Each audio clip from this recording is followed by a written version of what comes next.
Tanghali, Luzon, Visayas at Mindanao. Kulungan na ang bagsak ng isang lalaking nagpa-despedida matapos manakit ng waiter sa isang bar sa Maynila. Ang suspect kasi umabot sa higit 80,000 piso ang bill sa bar pero wala naman palang pambayad. Magbabalita si Dave Abuel.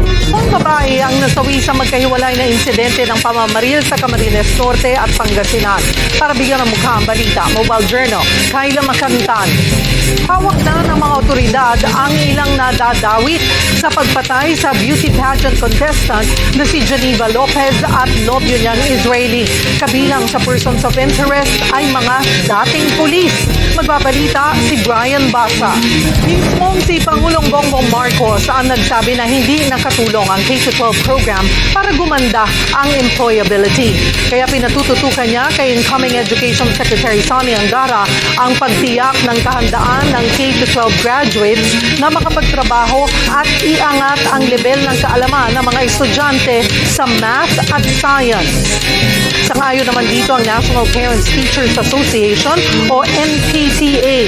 Suhestyon din nila, ibalik na lang ang K-10 program. So ngayon makakausap natin si NPTA President Willie Rodriguez. Magandang tanghali po sa inyo at salamat po sa oras, sir.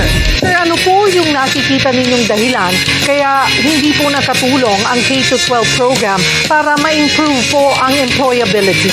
Sinabi po ng Pangulo na kailangan lang ng adjustment sa K-12 program.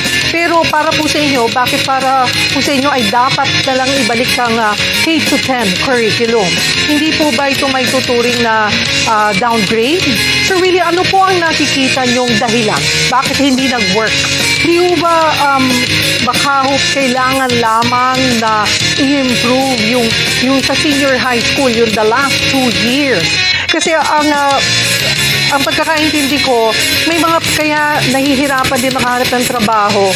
Parang yung itinuturo, dahil meron po yung hindi po ba coordination with TESDA.